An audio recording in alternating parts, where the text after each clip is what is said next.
नहीं मेरी लड़की ने सुसाइड कर दिया है, ये खबर आई है।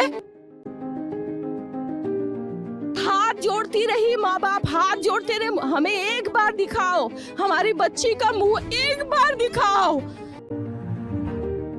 हमको नहीं दिखाया गया। And what happened in turn was brutal rape and murder. शरीर में कोई कपड़ा नहीं था, पैर दोनों राइट एंगल में मिला गया, चश्मे को कूटा गया, जिसके वजह से आंखों से खून निकल गया, गला दबाकर मारा गया। छात्र যুবক পথে নেমেছে।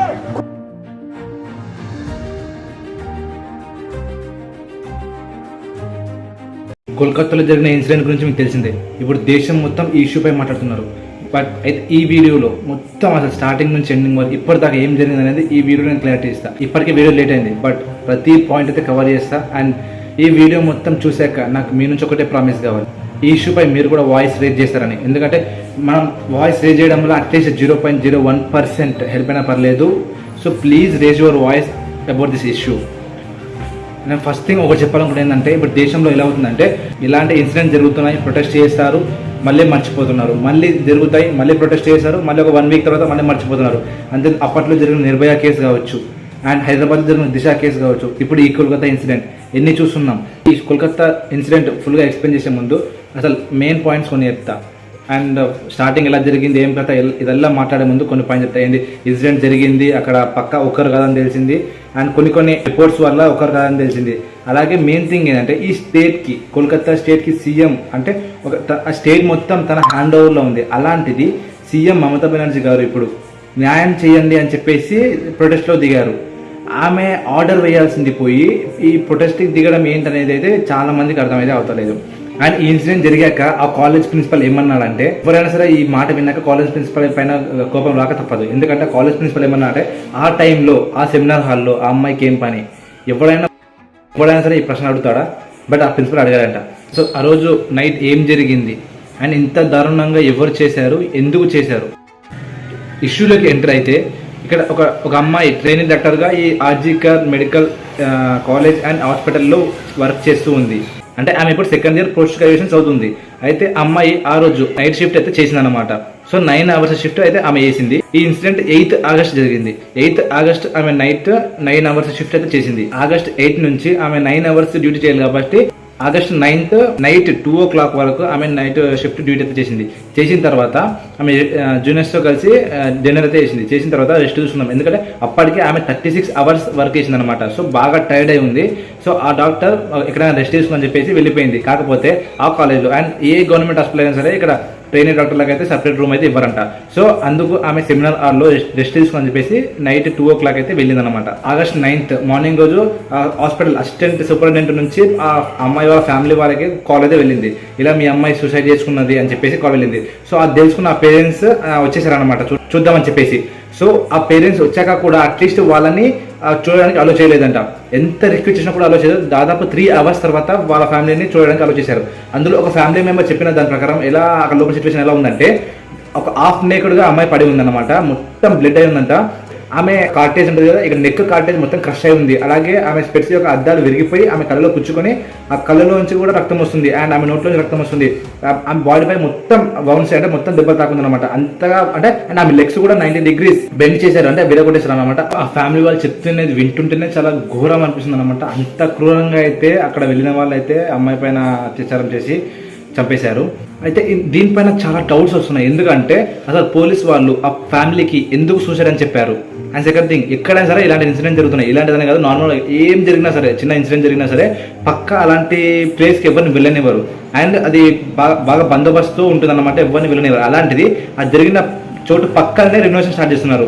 ఎందుకు స్టార్ట్ చేస్తున్నారు? అక్కడ ఏమైనా ఎవిడెన్సెస్ ఉంటాయి వాటిని డిస్ట్రాక్ట్ చేయడానికి. సో ఇవన్నీ చూస్తుంటే ఎవరినో దాచడానికి చేస్తున్నారు అని చెప్పేసి అర్థమవుతుంది. అందుకే మెయిన్ థింగ్, అక్కడ ఈ జరిగిన సిచ్యువేషన్ తర్వాత ఆ ప్లేస్ దగ్గరలోనే ఒక బ్లూటూత్ అయితే దొరికింది. అక్కడ దగ్గరలో ఉన్న సీసీ కెమెరా చెక్ చేస్తే సంజయ్ రాయ్ అనే ఇతను ఏంటంటే నార్మల్గా సివిక్ వాలంటీర్ అనమాట. ఇక్కడ పోలీసు వాళ్ళకి హెల్ప్ చేస్తుంటాడు. ఆయనకి ఒక సపరేట్ శాలరీ ఉంటుంది అనమాట. ఆయన ఈ హాస్పిటల్లో అతనికి అన్ని రూమ్లోకి వెళ్ళడానికి పర్మిషన్ అయితే ఉంది, ఎందుకంటే హాస్పిటల్లోనే వర్క్ చేస్తూ ఉంటాడు అనమాట. ఇతను హాస్పిటల్కి వెళ్ళేటప్పుడు అతని దగ్గర బ్లూటూత్ ఉంది, అండ్ కాకపోతే మళ్ళీ రిటర్న్ బ్యాక్ అయ్యేటప్పుడు బ్లూటూత్ లేదు. సో ఈ పాయింట్ పట్టుకుని అతని దగ్గరికి వెళ్ళి చూస్తే బ్లూటూత్ అనేది కనెక్ట్ అయింది. సో ఈ పాయింట్ ద్వారా అతను అయితే అరెస్ట్ చేశారు. అరెస్ట్ చేసిన తర్వాత అతను ఒకటే ఆన్సర్ చెప్తున్నాడు, ఏంటి, అవును నేనే చేశాను, ఏం చేసుకుంటారో చేసుకోండి, అరెస్ట్ చేస్తారా చేయండి, అవసరమైతే ఉరి తీస్తారా తీసుకోండి అని చెప్తున్నాడు. అతను ఎవరైనా సరే ఇలా చేసిందైతే పక్క భయపడతారు. అండ్ అతను భయపడతలేడు అంటే వెనకాల ఏదో స్ట్రాంగ్ రీజన్ ఉంది కాబట్టి భయపడతలేడు, ఏదో బ్యాక్గ్రౌండ్ చూసుకునే భయపడతలేడు.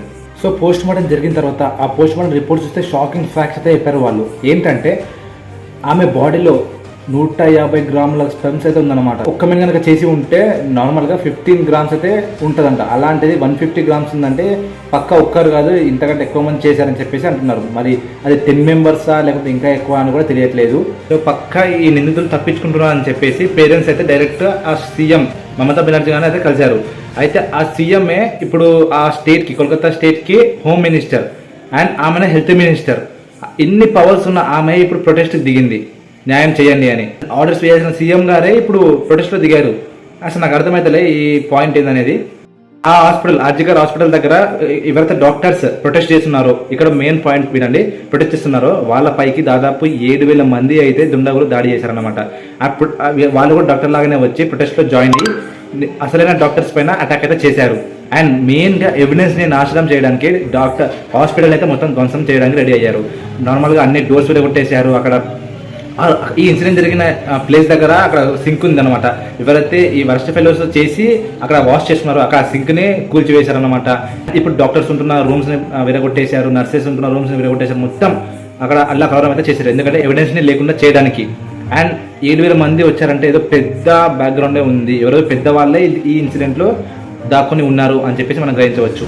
అండ్ బాగా వినపడుతున్న న్యూస్ ఏంటంటే ఈ ఇష్యూ వెనకాల ఎవరో పక్క ఒక ఎంపీ లేదా ఎమ్మెల్యే సన్ ఉన్నాడు, వాళ్ళు కూడా ఇప్పుడు ఈ దేశం వదిలి వేరే దేశం వెళ్ళిపోయారు అని చెప్పేసి అయితే ఒక బాగా వినపడుతుంది. అండ్ వాళ్ళని కాపాడడానికి ఈ డ్రామా అంతా క్రియేట్ చేస్తున్నారు అని చెప్పేసి ఒక పాయింట్ అయితే వినపడుతుంది. సెకండ్ థింగ్ ఏంటంటే ఈ ప్రిన్సిపల్ ఉన్నాడు, అక్కడ మొత్తం డ్రగ్స్ మాఫియా ఇంకా ఏదో ఇల్లీగల్ యాక్టివిటీస్ జరుగుతున్నాయి. ఆ యాక్టివిటీస్ ఈ అమ్మాయి ఈ ట్రైనీ డాక్టర్ బయటికి తీసుకొస్తా అన్నందుకు యాక్టివిటీస్ బయటికి రాకుండా ఈ అమ్మాయిని తీసేద్దాం అన్నట్టుగా ఈ పని అయితే చేశారని చెప్పేసి ఇంకో పాయింట్ అయితే వినిపిస్తుంది అనమాట. ప్రిన్సిపల్ పైన ఇప్పటికే చాలా నెగిటివిటీ ఉంది, అంటే ఫస్ట్ నుంచి నెగిటివిటీ ఉందంట.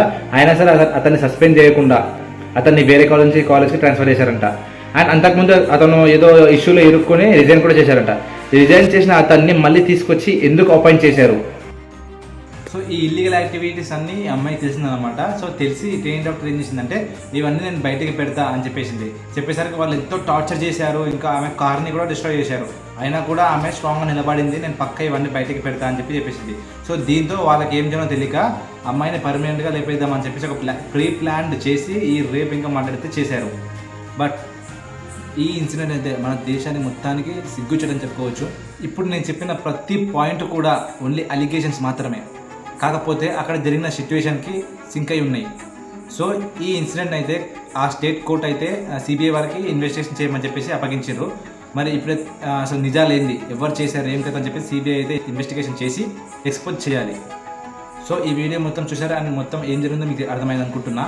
అండ్ ఇలాంటివి మళ్ళీ జరగకుండా చూడాల్సిన బాధ్యత మన పైన ఉంది. ఇలాంటి మరిన్ని ఇన్ఫర్మేషన్ కొరకు మన ఛానల్ సబ్స్క్రైబ్ చేయండి. Thank you so much for watching.